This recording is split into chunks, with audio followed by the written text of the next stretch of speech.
आज हम लोग हिस्ट्री के कुछ सब्जेक्टिव क्वेश्चन देखने वाले हैं क्लास 10th के। तो आइए शुरू करते हैं। पहला क्वेश्चन है, खिलाफत आंदोलन क्यों हुआ था, इसका कारण बताना है हमें। इसका आंसर हो जाएगा, प्रथम विश्व युद्ध में तुर्की ब्रिटेन के विरोध में लड़ रहा था। मतलब प्रथम विश्व युद्ध जो चल रहा था उसमें तुर्की ब्रिटेन के विरोध में लड़ रहा था, जिसमें उसकी करारी हार हुई। किसकी हार हुई? तुर्की की हार हो गई। ब्रिटेन ने उसके साम्राज्य उस्मानिया साम्राज्य का विघटन कर दिया। तुर्की बस तुर्की में ही सिमट कर रह गया। मुस्लिम जगत को यह नागवार लगा, क्योंकि तुर्की का खलीफा मुस्लिम विश्व का धर्मगुरु था। उसी के पक्ष में खिलाफत आंदोलन हुआ। यही कारण है कि खिलाफत आंदोलन क्यों हुआ था। अब दूसरा हमारा क्वेश्चन क्या है कि रोलेक्ट एक्ट से आप क्या समझते हैं। रोलेक्ट एक्ट, जैसे भारत में अंग्रेजी शासन के विरोध बढ़ रहे असंतोष को दबाने के लिए लॉर्ड चेम्सफोर्ड ने सिडनी रोलेट की अध्यक्षता में एक समिति नियुक्त की। समिति ने निरोधात्मक एवं दंडात्मक विधेयक लाने का सुझाव दिया। इसके आधार पर जो विधेयक पारित हुआ उसी को रोलेक्ट एक्ट कहा जाता है। यह एक बुरा क्रूर था। देश भर में विरोध हुआ इसका। गांधी जी ने इसका विरोध किया था।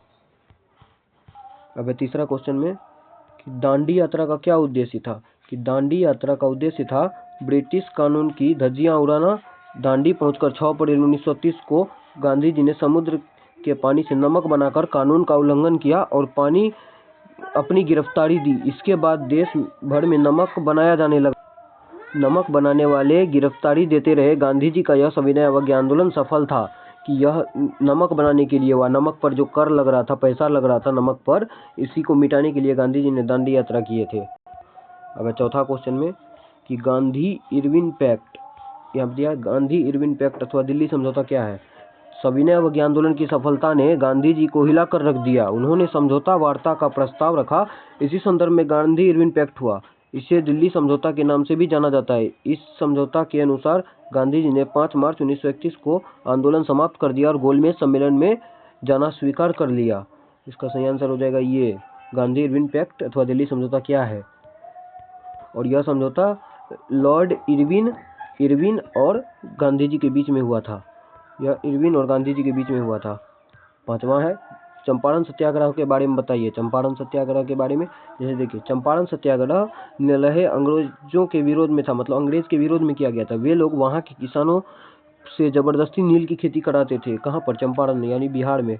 और किसान इसे नहीं करना चाहते थे, कारण कि जिस खेत में नील की खेती होती थी वह खेत अनुपजाऊ हो जाता था।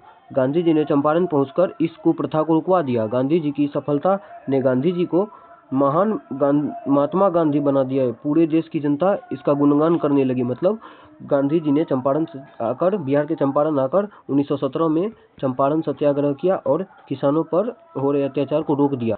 छठा क्वेश्चन में है, मेरठ षड्यंत्र से आप क्या समझते हैं। अब मेरठ षड्यंत्र, देखिए मेरठ षड्यंत्र वास्तव में एक मजदूर आंदोलन से संबंध था। मजदूरों के आंदोलन को दबाने के लिए 31 मजदूर नेता गिरफ्तार किए गए। मतलब 31 मजदूर नेता गिरफ्तार किए गए थे मेरठ षड्यंत्र वाले में, जिनमें 2 अंग्रेज मजदूर नेता भी थे। मतलब इसमें 2 अंग्रेज भी थे। इन्हें मेरठ लाया गया और वहीं पर 4 वर्षों तक मुकदमे की सुनवाई होती रही। इसी को मेरठ षड्यंत्र या मेरठ षड्यंत्र केस कहा जाता है। 31 मजदूर में से कुछ को तो सजा हुई, कुछ को रिहा कर दिया गया। इस केस से मजदूरों में एकता बढ़ गई। मतलब कौन से केस से एकता बढ़ गई? मेरठ षड्यंत्र केस से। 7वां क्वेश्चन है, जतरा भगत के बारे में आप क्या जानते हैं, संक्षेप में बताइए। अब देखिए इसका यहाँ पर दिया है, उड़ीसा के खेतों का एक आंदोलन चला। उड़ीसा में खेतों में एक आंदोलन चला, लेकिन यह अहिंसक था। मतलब हिंसा में पूरा अहिंसक, मतलब बिना मारपीट का। यह आंदोलन 1914 से 1920 तक चला। इस आंदोलन के नेता जतरा भगत थे। उन्होंने मांग को बदलकर सामाजिक एवं शैक्षणिक सुधार की ओर मोड़ दिया। उन्होंने एक स्वरवाद को माना था। मांस मदिरा का बहिष्कार करने को कहा। मतलब पूछा जाएगा कि किसने मांस मदिरा को बहिष्कार करवाया, तो हो जाएगा जतरा भगत। ये 2 नंबर में भी आता है, 1 नंबर में भी आता है। अब है, all India trade union Congress की स्थापना क्यों हुई। इसका आंसर है 1917 के आसपास गुजरात के कपड़ा मिल के मजदूरों ने हड़ताल कर दी। मिल मालिकों ने घाटा का बहाना बनाकर बोनस देने से इनकार कर दिया। गांधी जी ने हड़तालियों का समर्थन किया और मिल मालिकों को झुकना पड़ा। बाद में मिल मजदूरों के साथ ही खेतिहर मजदूर का कांग्रेस कार्यक्रम में भाग लेने तथा उनके समर्थन में all India trade union Congress की स्थापना की गई। इसका मतलब ये हुआ कि जैसे वहाँ पे किसानों के लिए आंदोलन किए थे चंपारण में, इसी तरह यहाँ पे मजदूरों के लिए किए हैं। कोई भी कांग्रेस मतलब कोई भी कारखाना और में जैसे होता है। अब आया दीर्घ उत्तरीय लघु उत्तरीय प्रश्न। ये है दीर्घ उत्तरीय, यह है लघु उत्तरीय, इससे पहले था अति लघु उत्तरीय। इसका हो जाएगा असहयोग आंदोलन प्रथम जन आंदोलन था। कैसे? वास्तव में असहयोग आंदोलन ही था जो हम जन आंदोलन की संज्ञा दे सकते हैं, क्योंकि इसका प्रसार पूरे देश में गांव-गांव में फैला था। आंदोलनकारी अपना सर्वस्व न्यौछावर को तत्पर थे। गांधी जी जब दक्षिण अफ्रीका से भारत लौटे तो असहयोग आंदोलन 1921 में 20 होगा, यहाँ पे 1920 में शुरू हुआ। इसका उद्देश्य था फिरंगी सरकार के कार्य में सहयोग नहीं करना, वकील न्यायालयों का त्याग करना। मतलब इसमें सभी भारतीय नेता जो थे वो अपना पद का त्याग कर दिए थे। अब है यहाँ पे कि छात्र स्कूल कॉलेज छोड़ने लगे और अनेक आंदोलन चलाए, किंतु वे स्थानीय थे और कुछ ही लोगों के हित के लिए था। न्यायालयों के स्थान पर ग्राम पंचायतें, सरकारी स्कूल कॉलेज के स्थान पर काम में लगे उद्देश्य था। इस प्रकार विदेशी सरकार को कमजोर कर सत्ता पर अधिकार जमाना कि उत्तर प्रदेश के चौरा-चौरी में एक ऐसी घटना घट गई जिससे गांधी जी ने इस स्कूल और विद्यापीठों की स्थापना हुई। पूरे देश में आंदोलन शांतिपूर्वक चल रहा था, इसे स्थगित कर दिया गया। मतलब यही चौरी चौरा हत्याकांड के कारण इस आंदोलन को स्थगित कर दिया गया था। ये भी ऑब्जेक्टिव क्वेश्चन में आ सकता है, सब्जेक्टिव में आ सकता है, 2 नंबर में, 5 नंबर में, सभी में आ सकता है। अब है दूसरा क्वेश्चन में, सविनय अवज्ञा आंदोलन का क्या परिणाम हुआ? असहयोग आंदोलन के बाद सविनय अवज्ञा आंदोलन वह दूसरा आंदोलन था जो हर ग्रामीण क्षेत्र के गरीब अमीर सभी सहभागी थे। मतलब इसमें सभी भाग लिए थे। मध्य विद्यालय कॉलेज के छात्रों का इस आंदोलन में सहयोग था, मतलब सभी छात्र भी इसमें शामिल थे। सविनय अवज्ञा आंदोलन ने श्रमिक एवं कृषकों को भी प्रभावित किया। आंदोलन का परिणाम था कि फिरंगी सरकार को कांग्रेस के बराबर आधार पर बात करने के लिए मजबूर किया गया। दूसरा परिणाम जो महत्वपूर्ण परिणाम था वह था कि ब्रिटिश सरकार को 1935 का भारत शासन अधिनियम पारित करना पड़ा। इसका सही आंसर हो जाएगा ये कि सविनय अवज्ञा आंदोलन का क्या परिणाम रहा। तो इसका परिणाम ये था। अब तीसरा क्वेश्चन में, भारतीय राष्ट्रीय कांग्रेस की स्थापना किस परिस्थिति में हुई? इसका आंसर हो जाएगा भारतीय राष्ट्रीय कांग्रेस की स्थापना की जड़ में देश में फैल रही राष्ट्रवाद की स्थिति थी। राष्ट्रवाद की जड़ में खाद पानी देने आर्थिक कारण तो था ही, सामाजिक और धार्मिक कारण भी थे। भारतीय धर्म ग्रंथों का जब अंग्रेजी में अनुवाद हुआ तब भारत का आमजन भी धर्म का मर्म समझने लगा। लोगों की निष्ठा धर्म की ओर बढ़ने लगी। सर्वत्र रास्ता चलते भी नवयुवक राष्ट्रवाद की चर्चा करते थे। तो इसका आंसर है ये कि भारतीय राष्ट्रीय कांग्रेस की स्थापना क्यों की गई थी। अब इसे और तरीके से समझ सकते हैं। जैसे देखिए आगे कि समाज सुधारक ने भारतीयों को एकता, समानता एवं स्वतंत्रता का पाठ पढ़ाकर उनके जीवन में नई चेतना भर दी। इनकी परिस्थितियों में राष्ट्रवादी भावनाओं को व्यक्त करने के लिए एक राष्ट्रवादी दल भारतीय राष्ट्रीय कांग्रेस की स्थापना 1885 में की गई। ये भी ऑब्जेक्टिव में आ सकता है। भारतीय राष्ट्रीय कांग्रेस की स्थापना कर दी गई, ये भी ऑब्जेक्टिव में आ सकता है। ये सभी 5 नंबर, 2 नंबर, 3 नंबर सभी तरह के क्वेश्चन में आ सकता है, कहीं से भी। अब है बिहार के किसान आंदोलन पर एक टिप्पणी लिखिए। अब देखिए, बिहार के किसान सभा का गठन 1922 से 1923 के बीच में शाह मोहम्मद जुबैर के नेतृत्व में हुआ। यह भी ऑब्जेक्टिव में भी आ सकता है कि किसान आंदोलन का गठन किसके नेतृत्व में हुआ? शाह मोहम्मद जुबैर। लेकिन 1928 के बाद बिहार में किसान आंदोलन अधिक व्यापक और शक्तिशाली बना। जब स्वामी सहजानंद ने किसान सभा का नेतृत्व शुरू किया, बिहटा से आरंभ सोनपुर होते हुए बिहार में किसान आंदोलन ने किसानों को जागृत करने का काम किया। मतलब बिहार में हुए किसान आंदोलन के कारण ही किसान उजागर हुए, मतलब उसको जागृत करने का प्रयास किया गया किसान आंदोलन के कारण ही। अगर 5वां क्वेश्चन में, अब इसमें और है कि सरदार वल्लभ भाई पटेल ने बिहार आकर किसान आंदोलन को बल प्रदान किया, मतलब ये भी अपना योगदान दिए। 11 अप्रैल 1936 को लखनऊ में अखिल भारतीय किसान सभा की स्थापना हुई। ये भी ऑब्जेक्टिव में भी आ सकता है कि अखिल भारतीय किसान सभा की स्थापना कब हुई? 11 अप्रैल 1936 ईस्वी को। अब है जिसमें बिहार के किसानों का भी बड़ा हाथ था। बिहार के किसान बर्खास्त आंदोलन चला रहे थे। बिहार के लोग किसान भी यह आंदोलन चला रहे थे। 5वां में स्वराज पार्टी की स्थापना के उद्देश्य की विवेचना करें। स्वराज पार्टी की स्थापना चित्तरंजन दास तथा मोतीलाल नेहरू के द्वारा की गई थी। इन दोनों के प्रयास से हुई। इसका ये भी ऑब्जेक्टिव क्वेश्चन भी बन सकता है। अब देखिए, इस पार्टी का पहला अधिवेशन 1923 के इलाहाबाद में हुआ था। उसके बाद स्वराज पार्टी से कांग्रेस कोई भी भिन्न नहीं थे, बल्कि यह कांग्रेस की ही टीम थी, दूसरी टीम थी। वास्तव में असहयोग आंदोलन स्थगित हो जाने से कुछ नेता हतप्रभ और निराश थे। वे चाहते थे कि विधानसभा के चुनाव में भाग लेकर सीट जीती जाए और अंदर से ही सहयोग किया जाए। 901 में से 43 सीट स्वराज पार्टी ने जीती। 1925 में चित्तरंजन दास की मृत्यु के बाद स्वराज पार्टी कमजोर और अंततः समाप्त ही हो गई।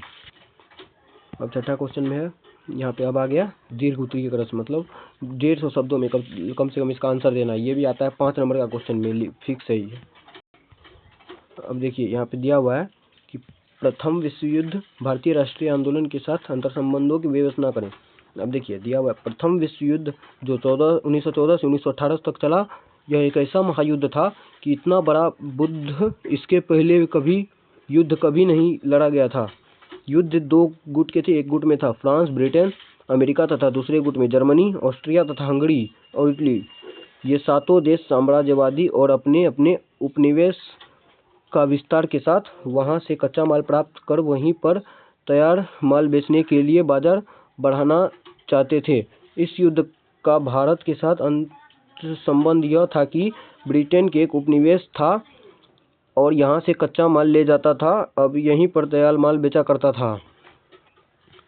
अब इसी कारण भारत के गृह उद्योग समाप्त हो गए, घर में किए गए उद्योग समाप्त हो गए। घर में जो कार्य किए जाते थे, कारीगरों को मजदूर बन जाना पड़ा, कोई जो कारीगर है उसको मजदूर बन जाना पड़ा। स्पष्ट है कि भारत ब्रिटेन की हार देखना चाहता था। इस डर को मिटाने के लिए युद्ध की अवधि के लगभग बीच में 1916 में ब्रिटेन ने झूठी घोषणा की कि भारत में ब्रिटिश सरकार का लक्ष्य यहाँ क्रमशः जिम्मेदार सरकार की स्थापना करनी है। सही में फिरंगियों की ओर से भारतीयों के लिए पोस्टेंडियल लॉलीपॉप था। तब तक भारत में पूरा परिपक्व हो चुका था। भारतीय राष्ट्रीय कांग्रेस में तिलक का प्रवेश हो चुका था, बाल गंगाधर तिलक का प्रवेश हुआ था। युद्ध में उन्होंने पूरी तरह ब्रिटेन को साथ देने का आह्वान किया, लेकिन युद्ध की समाप्ति के बाद फिरंगियों ने रंग बदल लिया, भारत को कुछ भी सुविधा देने से इनकार कर दिया। तब तक गांधी जी का भारत में पदार्पण हो चुका था। उन्होंने शांतिपूर्ण ढंग से असहयोग आंदोलन चलाना प्रारंभ किया। अंततः द्वितीय विश्व युद्ध के बाद जब ब्रिटेन कमजोर पड़ चुका था, उससे भारत को आज़ादी देकर अपने देश लौट जाना पड़ा। अब ये 5 नंबर का क्वेश्चन था। अब देखते हैं दूसरा में क्या है। दूसरा में असहयोग आंदोलन के कारण एवं परिणाम का विवेचना करें। जैसे देखिए, अब असहयोग आंदोलन गांधी जी द्वारा चलाया जाने वाला शांतिपूर्ण आंदोलन था। मुख्यतः इसके 3 कारण थे। खिलाफत आंदोलन में सहयोग देकर मुसलमानों का दिल जीतना, जलियांवाला बाग में सरकार की बर्बर कार्रवाइयों के विरुद्ध न्याय पाना, स्वराज प्राप्त करने के लिए स्वयंसेवक तैयार करना। अब 1 जनवरी 1921 से असहयोग आंदोलन 1920 हो गया। यहाँ भी असहयोग आंदोलन का प्रारंभ हुआ। संपूर्ण भारत में इस आंदोलन को इतनी सफलता मिली जितना कि सोचा नहीं गया था। देश भर में विदेशी करों को बहिष्कार होने लगा था। छात्र स्कूल और कॉलेज छोड़ने लगे थे। राष्ट्रीय विद्यालय बड़े बड़े खुलने लगे थे। जामिया मिलिया तथा काशी विद्यापीठ में पढ़ाई आरंभ हो गई। बैरिस्टरों तक ने न्यायालय का बहिष्कार कर दिया। ब्रिटेन के राजकुमार प्रिंस ऑफ वेल्स मुंबई पहुंचकर महानगर में हड़ताल रखा गया। यह घटना 17 नवंबर 1920 की है। यहाँ भी 20 है। अब है आंदोलन गैर कानूनी घोषित कर दिया गया। 30,000 से अधिक आंदोलनकारी गिरफ्तार कर लिए गए थे। इस पर गांधी जी ने सविनय अवज्ञा आंदोलन चलाने की धमकी दी। इसी बीच एक दुर्घटना घट गई। उत्तर प्रदेश के चौरी चौरा नाम के जगह पे आंदोलनकारियों का एक शांतिपूर्ण जुलूस चल रहा था। रास्ते में ही थाना था जिससे होकर जुलूस को गुजारना था। सिपाहियों ने अकारण जुलूस पर फायरिंग शुरू कर दी। जब तक उनके पास गोलियों का स्टॉक मौजूद था तब तक वो फायरिंग करते रहे। गोलियों के समाप्त होते हुए थाने के भीतर छुप गए जुलूस के लोग। प्रतिक्रिया बेकाबू और थाना में आग लगा दी। मतलब यही था चौरी चौरा हत्याकांड। यह घटना 5 फरवरी 1922 की है। इसमें 22 पुलिसकर्मी जिंदा जलकर मारे गए। इस घटना को गांधी जी को बहुत दुख हुआ। उन्होंने समझा कि जनता अभी भी असहयोग और सविनय अवज्ञा के मर्म को समझ नहीं सकी। फलतः 12 फरवरी 1922 को उन्होंने आंदोलन वापस ले लिया। इस प्रकार असहयोग आंदोलन समाप्त हो गया। यद्यपि कांग्रेस के कुछ नेताओं ने गांधी जी के इस निर्णय का विरोध किया। तो ये था हमारा असहयोग आंदोलन का कारण एवं परिणाम। अब तीसरा क्वेश्चन देखते हैं। तीसरा क्वेश्चन में क्या है? तीसरा क्वेश्चन में है सविनय अवज्ञा आंदोलन के कारणों की विवेचना करें। जैसे सविनय अवज्ञा आंदोलन क्यों हुआ था? जैसे देखिए, असहयोग आंदोलन को समाप्त हुए 1 दशक हो चुके थे, मतलब 10 साल हो गए थे। भारतीय राष्ट्रवादियों के बीच एक शून्यता की स्थिति आ गई। इसी बीच एक ऐसी घटना घट गई कि गांधी जी को सविनय अवज्ञा आंदोलन चलाना पड़ा। कारण ये निम्नलिखित थे। मतलब पहला था साइमन कमीशन। इसमें था कि 1919 का एक एक्ट पारित करते समय सरकार ने कहा कि 10 वर्षों बाद इसकी पुनः समीक्षा होगी, किंतु नवंबर 1927 को ही साइमन कमीशन को भेज दिया गया। कमीशन में 7 सदस्यों में कोई भी भारतीय नहीं था। भारत में इसकी विपरीत प्रतिक्रिया हुई। स्थान पर कमीशन का भारी विरोध हुआ। अब दूसरा कारण है कि नेहरू रिपोर्ट। यहाँ पे नेहरू रिपोर्ट, अब इसका देखिए, उसी समय तत्कालीन भारत सचिव लॉर्ड विल्कनहैंड ने व्यंग्य किया कि भारतीय आज़ादी तो चाहते हैं, लेकिन वे अपना संविधान तक नहीं बना सकते जिसे सभी को मान्य हो। मोतीलाल नेहरू ने इसे चुनौती के रूप में स्वीकार किया और 1928 में संविधान तैयार करके दिखा दिया। इसी को नेहरू रिपोर्ट कहते हैं। अब तीसरा कारण क्या था कि विश्वव्यापी आर्थिक मंदी, मतलब विश्वव्यापी आर्थिक मंदी। अब देखिए इसको, जैसे 1929 से 1930 की विश्वव्यापी आर्थिक मंदी का कुप्रभाव भारत पर भी पड़ा। मूल्य में भारी वृद्धि हुई। भारत का निर्यात गिर गया, मतलब एक देश से दूसरे देश में ले जाना बंद हो गया। धन ले जाना बंद नहीं किया गया। अनेक कारखाने बंद हो गए। पूंजीपतियों की स्थिति पतली हो गई। मजदूर बेकार हो गए। चौथा कारण था कि समाजवाद का बढ़ता प्रभाव। इसी समय समाजवाद का प्रभाव विश्व में तेजी से बढ़ रहा था।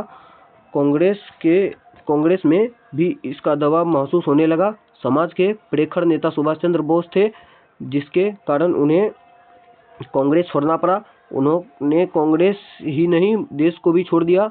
तब जवाहरलाल नेहरू भी अपने को समाजवादी होने का दिखावा करने लगे। ये था। अब पांचवा कारण था कि क्रांतिकारी आंदोलन का उभार। इसी समय मेरठ षड्यंत्र केस तथा लाहौर षड्यंत्र केस ने देश के नौों में सरकार विरोधी विचारधारा को उम्र बना दिया, मतलब ज़्यादा बना दिया। पूरे भारत की स्थिति विस्फोटक हो गई। बंगाल में क्रांतिकारियों की टोली खुलेआम घूमने लगी, मतलब जो क्रांति करते थे वो पूरे खुलेआम घूमते थे। 1930 में चटगांव में सरकारी शस्त्रागार लूट लिया गया। इसका नेतृत्व सूरी सेन ने किया था। इसका नाम मास्टर दा था, मतलब सूरी सेन का ही उपनाम था मास्टर दा। इसका ऑब्जेक्टिव क्वेश्चन में भी आ सकता है। तो ये था हमारा कि सविनय अवज्ञा आंदोलन के क्या क्या कारण थे। अब है चौथा क्वेश्चन में कि भारत में मजदूर आंदोलन के विकास का वर्णन करें। भारत में मजदूर आंदोलन जो हुआ था उसका वर्णन करना है हमको। ये देखिए, औद्योगिक प्रगति के साथ मजदूर वर्ग में चेतना विश्व भर में बढ़ती रही और भारत भी इससे अछूता नहीं था। उद्योगों के बढ़ने के साथ साथ मजदूरों की चेतना में वृद्धि हो रही थी। 20वीं सदी के शुरुआती दशक में स्वदेशी आंदोलन का प्रभाव भी मजदूरों पर पड़ा। 1917 में अहमदाबाद के कपड़ा मिल के मजदूरों ने हड़ताल कर दी। उनकी मांग थी कि उनके बोनस में कटौती नहीं की जाए। गांधी जी ने मजदूरों की मांग को समझा और उनका समर्थन किया। मिल मालिकों को झुकना पड़ा और मजदूरों की मांग माननी पड़ी। सन 1917 की रूसी क्रांति का कम्युनिस्ट इंटरनेशनल तथा श्रम संगठन की स्थापना कुछ ऐसी विदेशी घटनाएं थी जिनका प्रत्यक्ष प्रभाव राष्ट्रीय आंदोलन एवं मजदूर वर्ग दोनों पर पड़ा। अब 31 अक्टूबर 1920 को Congress party all India trade union Congress की स्थापना की। ऑल इंडिया AITUC की स्थापना कब हुई? 31 अक्टूबर 1920 ईस्वी। ये भी पूछ सकता है ऑब्जेक्टिव में भी। CR दास ने सुझाव दिया कि कांग्रेस द्वारा किसानों और राष्ट्रीय आंदोलन में सक्रिय रूप से सम्मिलित किया जाए, साथ साथ जब तक उठ रहे इनकी मांगों का समर्थन भी किया जाए। समय के बीतने के साथ वामपंथी विचारों को समझा जाने लगा और उनकी लोकप्रियता ने मजदूर आंदोलन को मजबूत बनाया, जिससे ब्रिटिश सरकार की चिंता बढ़ने लगी। उससे मजदूर के खिलाफ दमनकारी उपायों को भी अपनाया। इस क्रम में मार्च 1929 में कुछ वामपंथी नेताओं के विरुद्ध मेरठ षड्यंत्र के नाम से देशद्रोह का मुकदमा चलाया गया। इसी समय 1930 में सविनय अवज्ञा आंदोलन आरंभ हुआ। इस आंदोलन में मजदूरों ने भी भाग लिया। 1931 में all India trade union Congress, Hind मजदूर संघ और यूनाइटेड ट्रेड यूनियन कांग्रेस का नाम से 3 ट्रेड यूनियन में बांटा गया। इसके बावजूद राष्ट्रीय आंदोलन में मुख्य नेताओं सुभाष चंद्र बोस, जवाहरलाल नेहरू आदि के समाजवादी विचारों से प्रभावित होकर मजदूरों की मांग को समर्थन दिया और उसे जारी रखा। तो ये कुछ कारण थे। ये था हमारा वर्णन किसका, कि ये मजदूर आंदोलन क्यों हुआ था, जैसे मजदूरों ने आंदोलन क्यों किया था। अगर 5वां क्वेश्चन में भारतीय राष्ट्रीय आंदोलन में गांधी जी के योगदान की विवेचना करें, मतलब गांधी जी ने कौन कौन सा योगदान दिया भारत में आंदोलन जो हुआ। गांधी जी के कांग्रेस में प्रवेश करते ही पार्टी में एक नई जान आ गई। अफ्रीका में गांधी जी को अंग्रेजों के विरुद्ध लड़ाई में काफ़ी यश प्राप्त हो चुका था। 1917 में चंपारण की नीलहे साहबों के किसानों का उद्धार कराकर गांधी जी महात्मा गांधी बन चुके थे।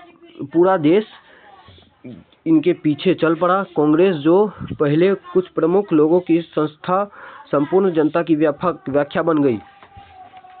अब गांधी जी 1920 में असहयोग आंदोलन का कार्यक्रम कर दिया। लोग सरकारी नौकरियां त्यागने लगे। सरकारी स्कूल कॉलेज छात्रों ने त्याग दिया। जितना ही आंदोलन तेज होता गया, सरकारी दमन भी उसी हिसाब से बढ़ता गया। 1922 तक 30,000 लोग जेलों की 30,000 यहाँ पर पॉइंट नहीं है, 30,000 लोग को जेल ले जाया गया। राजनीति स्थगित कर दिया गया। महीने का अभियान चलाने का फैसला पूरा देश रह गया। अब सामाजिक कार्यों को आगे बढ़ाने के लिए कार्यक्रम अपने तार कर लिए गए और उन्हें 5 गांधी जी ने आह्वान किया। वर्षों की 1910 में हो गई, मतलब ये काम 1910 में हुआ था। अब देखिए दांडी यात्रा, यहाँ पे होगा दांडी यात्रा समुद्र के किनारे जाकर उन्होंने आरंभ किया, जिसके तहत बरा और अपनी गिरफ्तारी दी। उसके बाद देश भर के गांव में नमक बनाने का काम शुरू हुआ और लोग गिरफ्तार होते गए। इससे क्योंकि ये उनके कानून के उल्लंघन के, मतलब उनके कानून के खिलाफ था। 1931 के आते महज 1 वर्ष में 90,000 लोगों को जेल में डाल दिए। जनवरी 1931 में गांधी जी और कुछ अन्य प्रमुख नेता रिहा कर दिए गए। गांधी इरविन समझौता हुआ। फलतः गांधी जी ने आंदोलन वापस ले लिया। राजनीति बंदी रिहा कर दिए गए, मतलब जेल में जो रखा हुआ था उसको रिहा कर दिए। गांधी जी ने इंग्लैंड जाकर गोलमेज कुएं में सम्मिलित होना स्वीकार कर लिया था। कराची अधिवेशन में मान्यता भी मिल गई। गोलमेज में गांधी जी को कोई लाभ नजर नहीं आया। फलतः सविनय अवज्ञा आंदोलन हो गया। अब की बार 1933 तक लगभग 1,20,000 लोग गिरफ्तार किए गए। 1934 में पुनः आंदोलन रुक गया, मतलब सविनय अवज्ञा आंदोलन को 1934 में ही रोक दिया गया। उसके बाद था कि गांधी जी ने 1940 में व्यक्तिगत सत्याग्रह आरंभ कर दिया। उस सत्याग्रह का नारा था एक पाइना एक भाई। अब इसका ऑब्जेक्टिव में भी आ सकता है कि गांधी जी के व्यक्तिगत सत्याग्रह का नारा क्या था, एक पाइना एक भाई। अब है कि इसका अर्थ यह है कि भारत का पैसा युद्ध में न लगाया जाए, ना कोई भारतीय फौज में शामिल हो। यह सत्याग्रह इतना लोकप्रिय हुआ कि इतने लोग गिरफ्तारी देने के लिए तैयार हो गए कि बाद में सरकार गिरफ्तार उसको सभी को करने लगा था। अभी व्यक्तिगत सत्याग्रह स्थगित भी नहीं हुआ था कि गांधी जी ने बम्बई कांग्रेस अधिवेशन में 8 अगस्त 1942 को अंग्रेज भारत छोड़ो या और करो या मरो का नारा दे दिया रातों रात। मतलब ये पूछा जा सकता है कि भारत छोड़ो और करो मरो या नारा किसने दिया था? ये दिए थे हमारे महात्मा गांधी जी ने। रातों रात सभी नेता गिरफ्तार हो गए, जनता को राह दिखाने वाला कोई भी नहीं रहा। फलतः जनता भड़क गई और देश में बेमिसाल आंदोलन आरंभ हो गया। इस आंदोलन को दबाने के लिए अंग्रेजी सरकार ने बहुत कड़ा रुख अपनाया। हजारों लोग गिरफ्तार किए गए, सैकड़ों को गोली मार दी गई। आंदोलन दब गया। इस आंदोलन से अंग्रेज समझ गए कि अब भारत में उनका टिका रहना कठिन है। 15 अगस्त 1947 को देश आज़ाद हो गया। अंग्रेज चले गए, खुशियां मनाई गई, किंतु दिल में दर्द था कि आज़ादी तो मिली लेकिन किंतु देश को टुकड़ों में बांट कर मिली। मतलब हमारा देश ऐसा था लेकिन इसको पूरा काट कूट के अंग्रेज काट कूट दिया था हर जगह से। मतलब देश हमारा बर्बाद हो गया था कट के। आज़ादी हमें मिल गया लेकिन पूरा देश हमारा बर्बाद हो गया।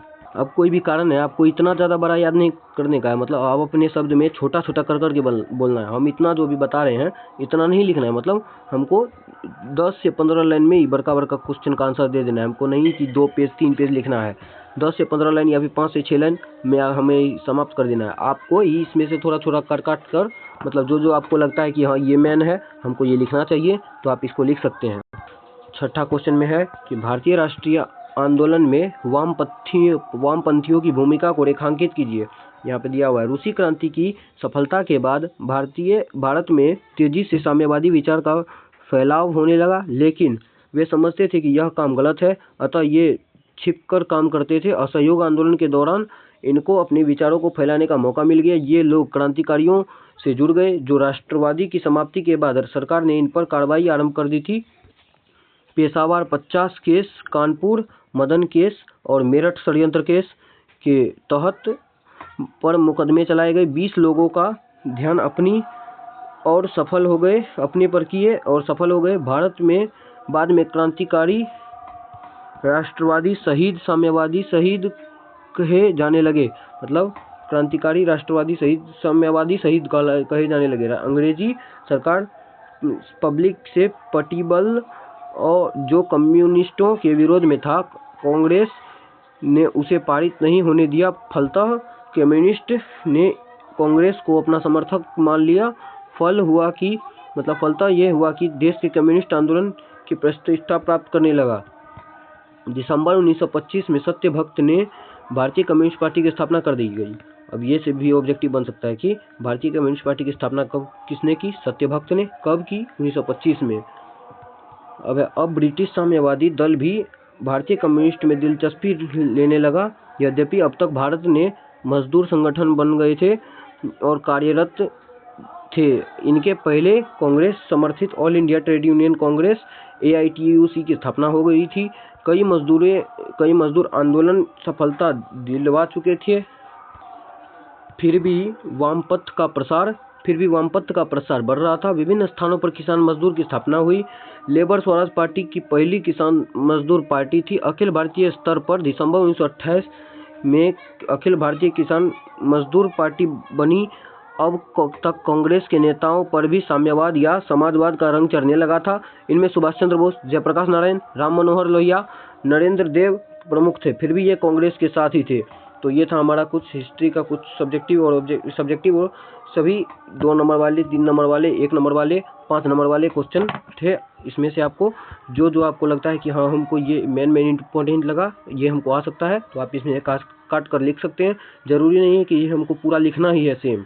आप इसमें से थोड़ा अपना से भी बना कर लिख सकते हैं कि हमको कैसे समझ में आया, ये भी लिख सकते हैं। तो मिलते हैं अगली वीडियो में। आप लोग इस चैनल को सब्सक्राइब कीजिए, लाइक कीजिए और अपने दोस्तों में